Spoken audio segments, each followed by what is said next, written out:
Hello and welcome, Fright fans, to this, the Horror Story Corner, where tonight we have a sombre slice of the dream cycle, penned by the great H.P. Lovecraft. It concerns a man lured out to sea on a marvellous journey to shores of beauty and abundance.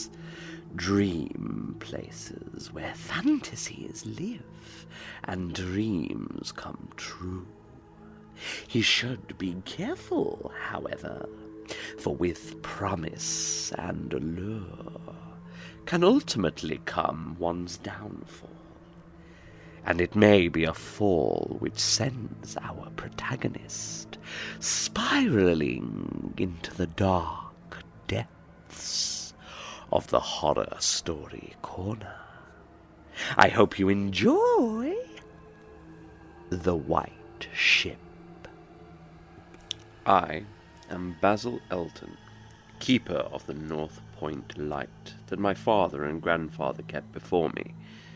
Far from the shore stands the grey lighthouse above sunken slimy rocks that are seen when the tide is low, but unseen when the tide is high. Past that beacon for a century have swept the majestic barks of the seven seas. In the days of my grandfather there were many, in the days of my father not so many, and now there are so few that I sometimes feel strangely alone, as though I were the last man on our planet.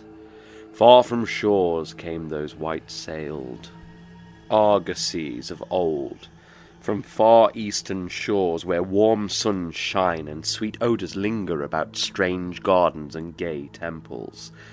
The old captains of the sea came often to my grandfather and told him of these things, which in turn he told to my father, and my father told to me in the long autumn evenings when the wind howled eerily from the east.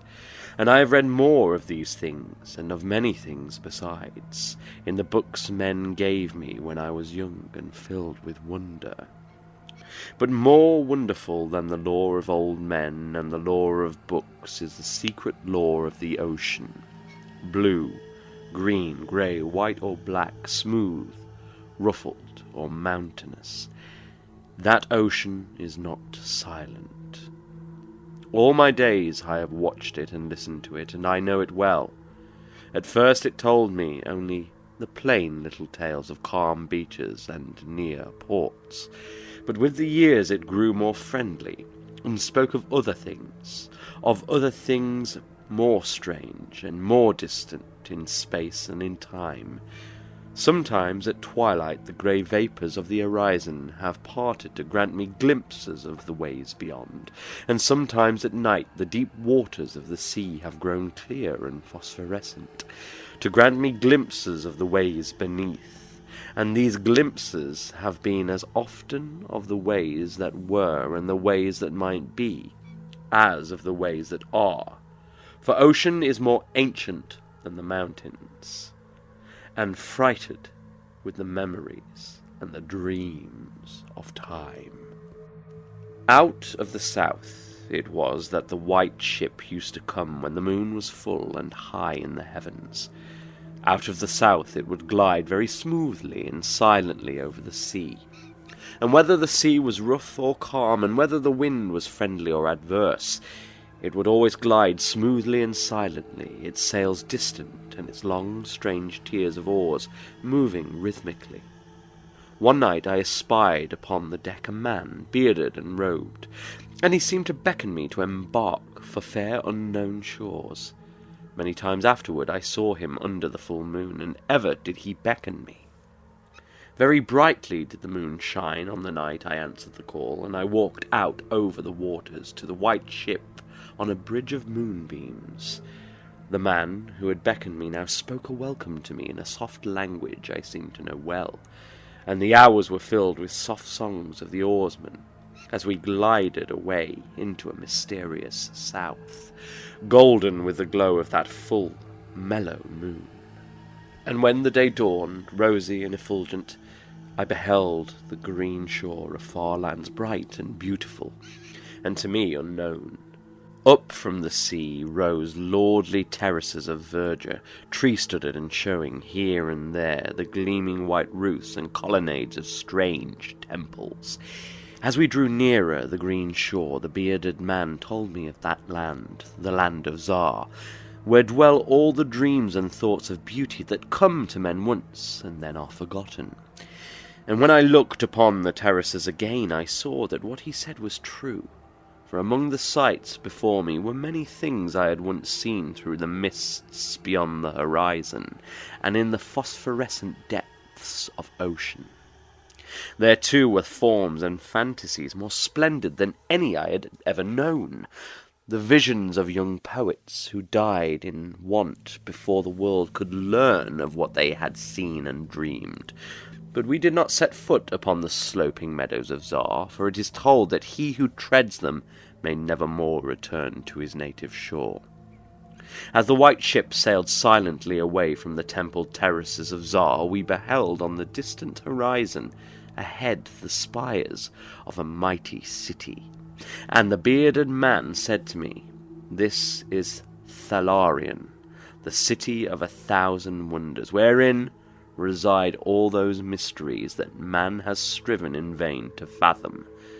And I looked again at closer range, and saw that the city was greater than any city I had known or dreamed of before.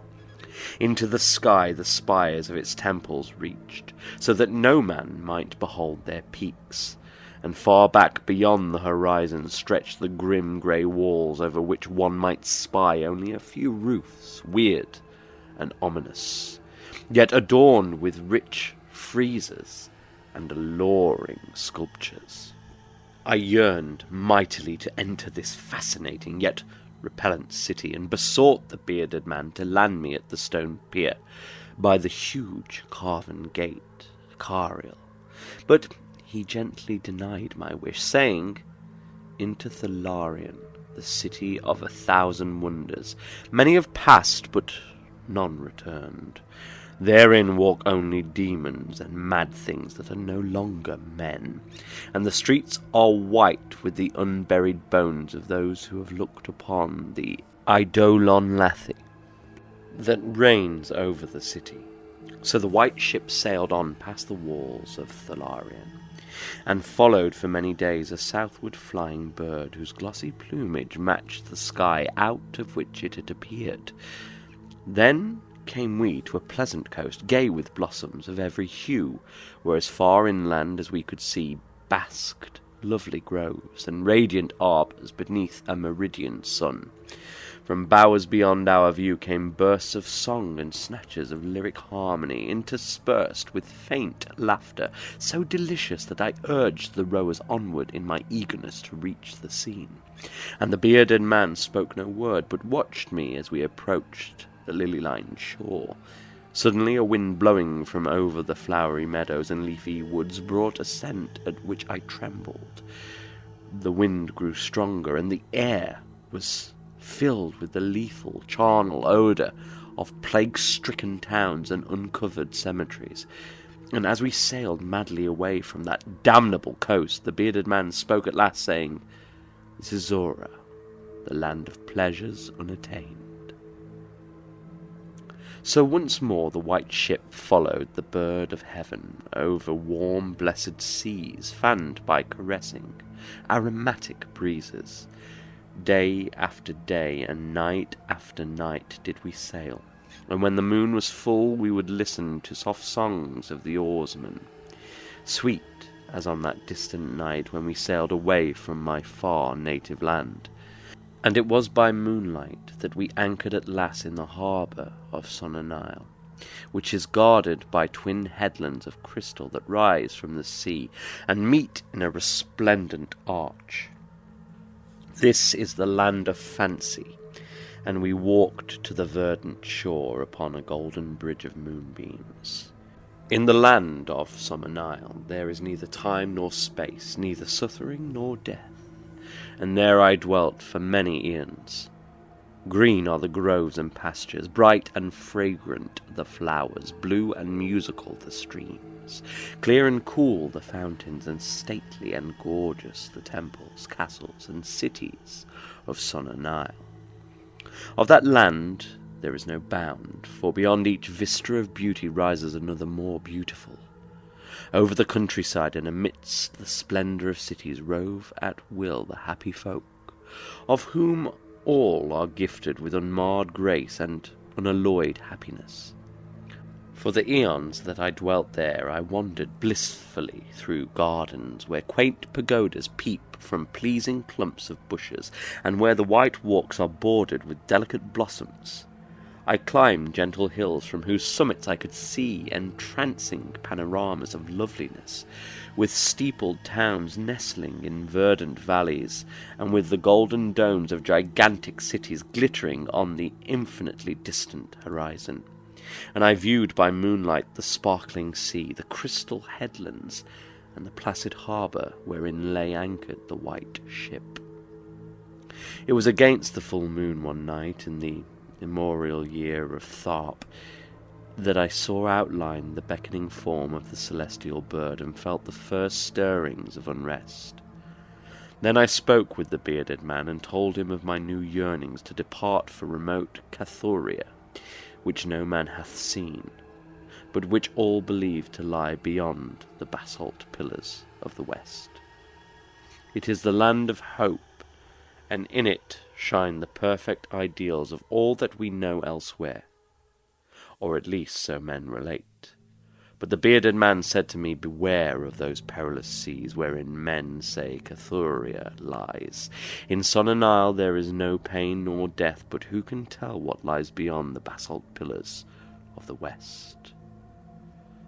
None the less, at the next full moon I boarded the white ship, and with the reluctant bearded man left the happy harbour for untravelled seas, and the bird of heaven flew before and led us toward the basalt pillars of the west. But this time the oarsmen sang no soft songs under the full moon. In my mind I would often picture the unknown land of Cathuria, with its splendid groves and palaces, and would wonder what new delights there awaited me. Cathuria, I would say to myself, is the abode of gods and the land of unnumbered cities of gold. Its forests are of aloe and sandalwood, even as the fragrant groves of Comorin, and among the trees flutter gay birds sweet with song. On the green and flowery mountains of Cathuria stand temples of pink marble, rich with carven and painted glories, and having in their courtyards cool fountains of silver, where purl with ravishing music the scented waters that come from the grotto-born river Narg. And the cities of Cathuria are cinctured with golden walls, and their pavements also are of gold. In the gardens of these cities are strange orchids, and perfumed lakes whose beds are of coral and amber. At night the streets and the gardens are lit with gay lanthorns fashioned from the three-coloured shell of the tortoise, and here resound the soft notes of the singer and the lutanist. And the houses of the cities of Cathuria are all palaces, each built over a fragrant canal bearing the waters of the sacred Narg. Of marble and porphyry are the houses, and roofed with glittering gold that reflects the rays of the sun and enhances the splendour of the cities, as blissful gods view them from the distant peaks. Fairest of all is the palace of the great monarch Dorib, whom some say to be a demigod, and others a god. High is the palace of Dorib, and many are the turrets of marble upon its walls. In its wide halls many multitudes assemble, and here hang the trophies of the ages. And the roof is of pure gold, set upon tall pillars of ruby and azure, and having such carven figures of gods and heroes that he who looks up to those heights seems to gaze upon the living Olympus. And the floor of the palace is of glass, under which flow the cunningly lighted waters of the Narg, gay with gaudy fish not known beyond the bounds of lovely Cathoria. Thus I would speak to myself of Cathoria. But ever would the bearded man warn me to turn back to the happy shores of Sun and Isle, for Sun and Isle is known of men, while none hath ever beheld Cathoria. And on the 31st day that we followed the bird, we beheld the basalt pillars of the west. Shrouded in mist they were, so that no man might peer beyond them or see their summits, which indeed, some say, reach even to the heavens. And the bearded man again implored me to turn back, but I heeded him not, for from the mists beyond the basalt pillars I fancied there came the notes of singer and lutanists, sweeter than the sweetest songs of Sun and Isle, and sounding mine own praises, the praises of me, who had voyaged far under the full moon, and dwelt in the land of fancy. So to the sound of melody the white ship sailed into the mist betwixt the basalt pillars of the west, and when the music ceased and the mist lifted, we beheld not the land of Cathoria, but a swift-rushing, resistless sea, over which our helpless bark was borne towards some unknown goal. Soon to our ears came the distant thunder of falling waters, and to our eyes appeared on the far horizon ahead the titanic spray of a monstrous cataract, wherein the oceans of the world drop down to abysmal nothingness. Then did the bearded man say to me with tears on his cheek, "We have rejected the beautiful land of Sun and Isle, which we may never behold again. The gods are greater than men, and they have conquered." And I closed my eyes before the crash that I knew would come, shutting out the sight of the celestial bird which flapped its mocking blue wings over the brink of the torrent. Out of that crash came darkness, and I heard the shrieking of men, and of things which were not men. From the east tempestuous winds arose, and chilled me as I crouched on the slab of damp stone which had risen beneath my feet. Then, as I heard another crash, I opened my eyes and beheld myself upon the platform of that lighthouse from whence I had sailed so many eons ago. In the darkness below there loomed the vast blurred outlines of a vessel, breaking up on the cruel rocks, and as I glanced out over the waste I saw that the light had failed, for the first time since my grandfather had assumed its care.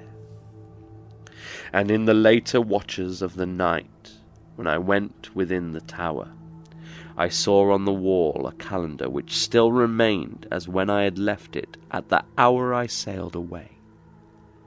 With the dawn I descended the tower and looked for wreckage upon the rocks, but what I found was only this: a strange, dead bird, whose hue was as of the azure sky, and a single shattered spar, of a whiteness greater than that of the wave tips or of the mountain snow. And thereafter the ocean told me its secrets no more.